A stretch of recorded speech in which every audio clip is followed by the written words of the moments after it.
Prussian military theorist Carl Von Clausewitz stated in her seminal work on war that war is not algebra. Clausewitz was correct in noting that it is not just numbers, but other factors that lead to victory. Today we are witnessing the second largest army in NATO, Turkey, failing to subdue a single area of land protected by a poorly equipped but highly motivated force. 2 months after Turkey invaded Afrin, Syria, to engage and destroy what it called a terrorist threat. It is, however, failing to win the victory that the numbers say it should have had early. The enemy of the recent past was and continues to be the Islamic State, is. The US and its coalition partners have made a great deal over the fact that nothing should interfere with the ongoing war on his. Yet, Turkey has ignored this request with its ever-apparent racist attacks on all things Kurd. For 2 months the Turkish military has used all available modern weapon systems to subdue the People's Protection Units, YPG, defenders of Afrin, along with their allies. In those 2 months, Turkey has made modest gains and paid heavily in men and equipment. The harder the Turks have pushed, the stronger the Kurdish defenses have grown. Many of these forces are those being drawn away from the fight with IS. Turkish military failure can be laid at the door of President Erdogan.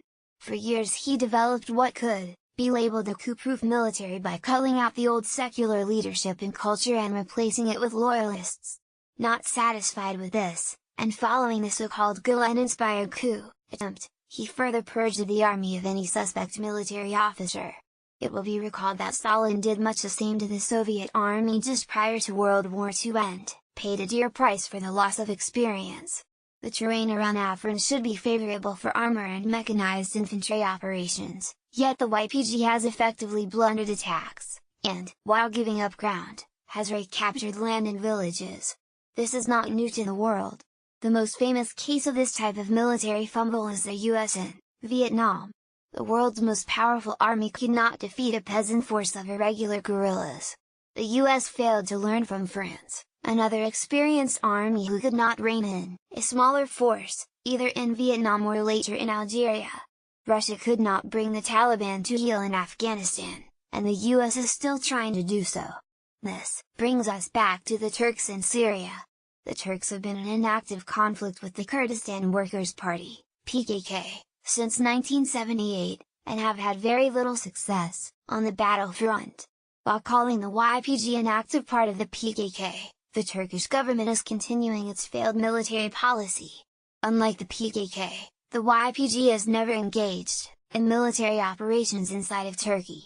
It must be wondered if the Turkish operations are designed to be military or just an extension of the Turkish government's war on anything Kurdish. Back to Clausewitz, who said war is just an instrument of policy. The world at this point must come to realize Turkish policy is the elimination of the Kurds. This extends to removing and jailing any Kurdish politician in office.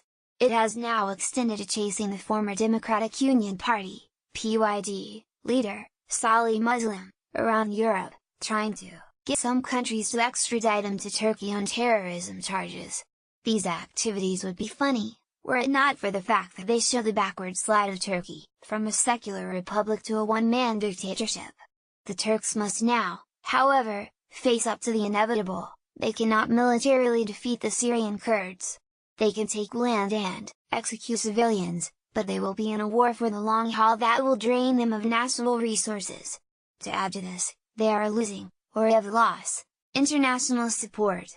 Even the US, which, for whatever reason, admits the Turks have an internal problem, are opposed to the Afrin operation and are calling on Turkey to end the invasion and allow the forces in the region to return to fighting is. It is unlikely that the Turks will listen since there is no national security or military necessity to what they are doing. They are driven by hatred and racism.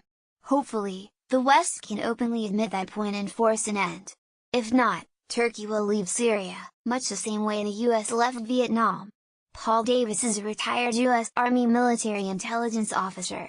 He has been a consultant to the American intelligence community specializing in the Middle East with a concentration on Kurdish affairs. Currently, he is the president of the consulting firm Janus Think in Washington, D.C. The views expressed in this article are those of the author and do not necessarily reflect the position of Kurdistan 24. Editing by Nadia Riva.